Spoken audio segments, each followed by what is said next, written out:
everyone, it is finally time to review The Dark Tower. So it took a pretty long time for them to get this one off the ground, and even though I barely scratched the surface of the first book in that series, just knowing some of Stephen King's work, I get the sense that this movie is probably a pretty thin adaptation of the source material. So first, the story here. It centers on a kid. He's named Jake Chambers. He has dreams about these creatures with removable skin, a man in black, a gunslinger.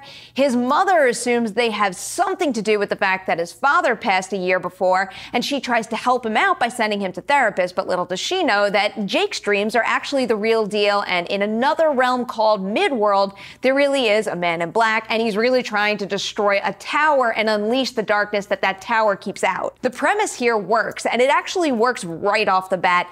It's primarily because of Tom Taylor, who plays Jake. He is just an absolute natural, and that quality is so important with any role in any film, but in Dark Tower especially. Here's a kid who believes there's another world with a man in black fighting a gunslinger.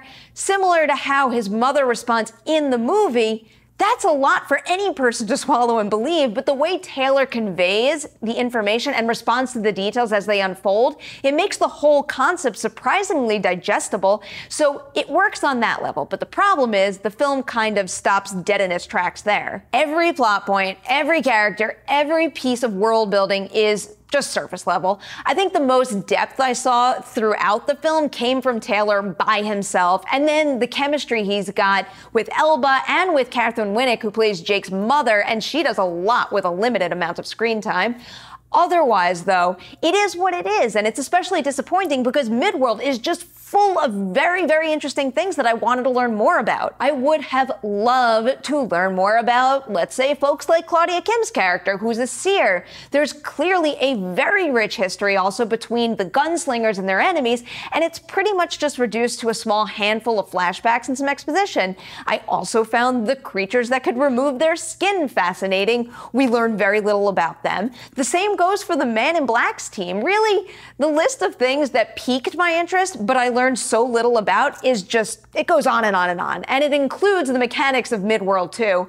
I almost got a little bit of a Harry Potter vibe from it when it came to Midworld existing alongside the human world and how there are portals that you can take to get from one to the other.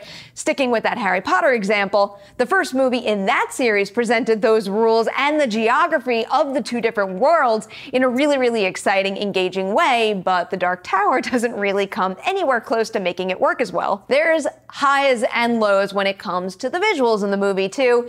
There are a number of really, really stunning frames, but then you run into, let's say, a creature, and it just doesn't look real enough. Fortunately, though, the texture of most of the creatures matches their surroundings well enough, and then that means it doesn't really take you out of the movie as much, but they all had a bit of a cartoonish quality to them and or felt like their screen time was cut short, maybe for budget reasons, I don't really know. But overall, I actually think Dark Tower is a passable watch if you take the sit back, relax, and have a little fun with a fantasy concept approach. But again, not having read Dark Tower, but still knowing King's work, I know there's usually much more to his stories than that, and even worse, I can see the seeds of those ideas here. These are interesting characters with cool abilities, but the movie never really gets into what drives them, and without that, the battle between good and evil, the fight for Earth, it doesn't really mean all that much, and there's no stakes. I'm gonna give The Dark Tower a 2.5 out of 5 Deweys on the Dewey Decimovie scale. If the movie explored all of the things that caught my eye that I wanted to know more about, it would have been a much longer film, and really, I can't predict the quality of that additional content. I don't know if that would have made it better, but one thing I will say is that I think the shorter running time kept the pace on point, and at the very least, just made The Dark Tower a mildly entertaining watch. Given the fact that there are so many people who are so passionate about the source material, and this movie was meant to launch a franchise too, it's kind of unfortunate that it isn't more than that though. So that's it. My review of The Dark Tower is right there for you. Did you see it yourself? Tell me what you think in the comments section below, and keep an eye out for more movie reviews coming your way real soon.